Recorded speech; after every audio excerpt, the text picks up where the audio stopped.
Jadi ini salah satu cerita teman aku, sebut saja namanya Ina. Jadi Ina ini sudah berkeluarga kurang lebih hampir 10 tahun. Dia mempunyai anak 2. Nah, menjelang pernikahannya yang 10 tahun, dia itu suka sekali ribut dalam rumah tangganya. Jadi suaminya itu kayak nggak senang, kayak di rumah itu ada kurangnya lah si Ina ini gitu. Sampai-sampai kalau Ina pergi hangout dengan kawan-kawannya, suaminya itu cuek aja gitu, nggak yang cemburu, nggak yang dicari, nggak yang di WA gitu. Jadi Ina nih kadang berpikir, sebenarnya sayang nggak sih denganku, kata si Ina. Dia sampai berpikir seperti itu. Jadi di rumah itu suaminya itu terkesan cuek gitu, cuek, kadang nggak mau ngelihat istrinya, kadang jarang di rumah, pulang nggak pulang kadang malam sampai tengah malam gitu.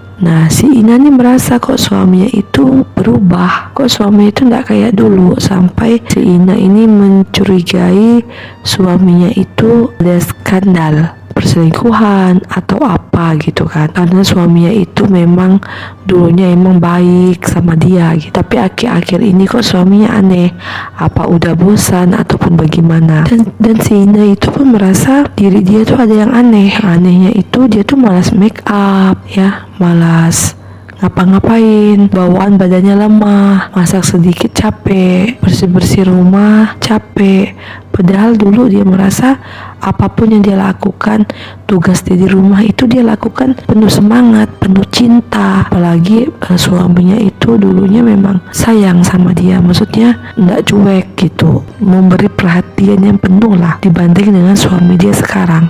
Nah, dia heran kenapa sampailah dia itu udah merawat diri dia, apapun lah udah dilakukan dia, tetap suaminya itu kesannya cuek sama dia. Nah, si Ina ini pergilah ke teman-temannya, curhatlah dia masalah suaminya ini. Nah, ada salah satu temannya menyarankan dia pergi ke orang pandai, orang pintar, suruh minta pengasih. Nah, suruh minta pengasih sama Ina ini. Dan Ina itu pun dapatlah orang pintar tersebut. Dapat, dia cerita hal yang terjadi dalam rumah tangga dia. Dan akhirnya pun si orang pintar itu melakukan ritualnya di tubuh Ina. Jadi dia bersihkan tubuh Ina, dan tiba-tiba Ina itu menangis sekencang-kencangnya. Dan pada saat Ina nih menangis, si orang pintar itu, kita sebut aja dia Abah. Jadi Abah itu melihat dia itu seperti seorang nenek-nenek. Jadi muka dia itu tua sekali. Wah, si Abah merasa ini ada sesuatu yang tidak beres di tubuh anak ini, kata si Abah. Terus Abah mencoba berbicara sama Ina. Ditanya sama Abah, kamu siapa? Tapi Abah tahu di situ bukan Ina lagi, tapi di situ adalah ada roh yang masuk ke tubuh Ina, seorang nenek-nenek kisaran umur 80-90 tahun. Kamu siapa? Kata si Abah. Malah si Ina ini menangis tanpa ada suara, tapi kayak nyesek gitu. Ngomong pun udah nggak bisa, apa-apa pun udah nggak bisa.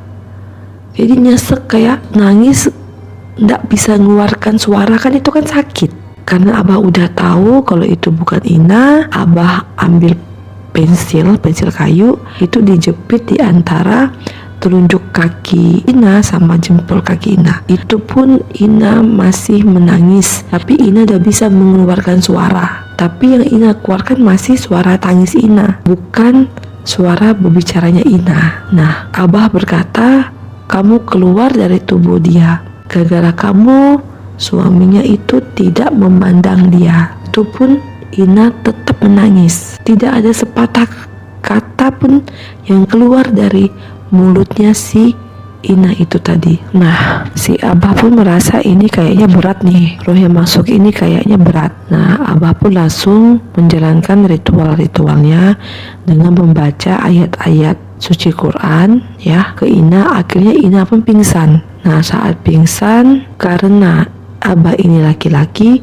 Abah ambilkan sarung tangan, Jadi sarung tangan itu kegunaannya dia untuk menyentuh seperti kaki Ina, ya, betis Ina, terus sama lehernya Ina. Nah, udah dibersihkan tubuh Ina nih, baru Ina nih sadar dan si Abah itu pun bercerita bahwa ada roh nenek-nenek masuk ke tubuh Ina umur 80-90 tahun, tapi si nenek ini memang bisu. Jadi nenek ini tidak bisa berbicara.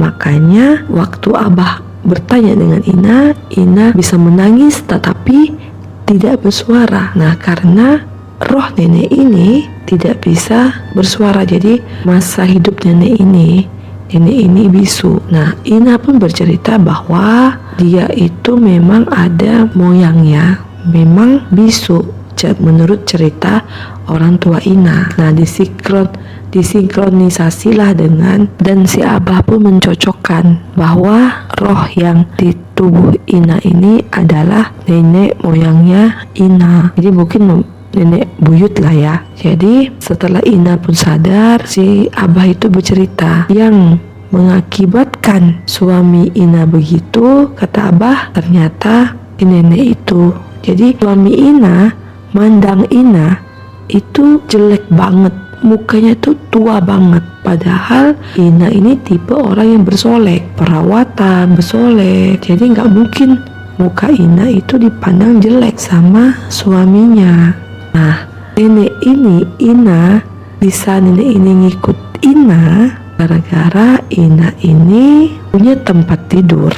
Tempat tidur Ina ini tempat tidur lama dari bahan kayu jati. Disitulah mungkin dulunya nenek buyutnya Ina itu tidur.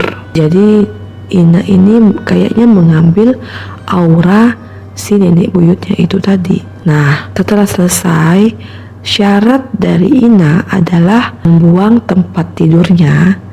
Maksudnya Ina nggak boleh pakai tempat tidur itu lagi, dan Ina pun dimandikan. Tapi yang mandikannya adalah istri Abah. Nah, setelah itu sudah melakukan ritual-ritual, suami Ina pun kembali seperti dulu. Nah, Ina pun bercerita sama suaminya bahwa yang masuk ke tubuh Ina itu roh nenek buyutnya. Ina itu tidak pernah kesurupan, tapi neneknya ini jadi pendamping dia, sehingga muka Ina ini seperti nenek itu yang dipandang oleh suaminya si Ina. Akhirnya suaminya pun udah tahu, mereka melakukan pembersihan rumah, tempat tidurnya pun udah mereka nggak pakai lagi. Bahkan katanya si Ina cerita bahwa tempat tidurnya itu udah disimpan di rumah mamanya.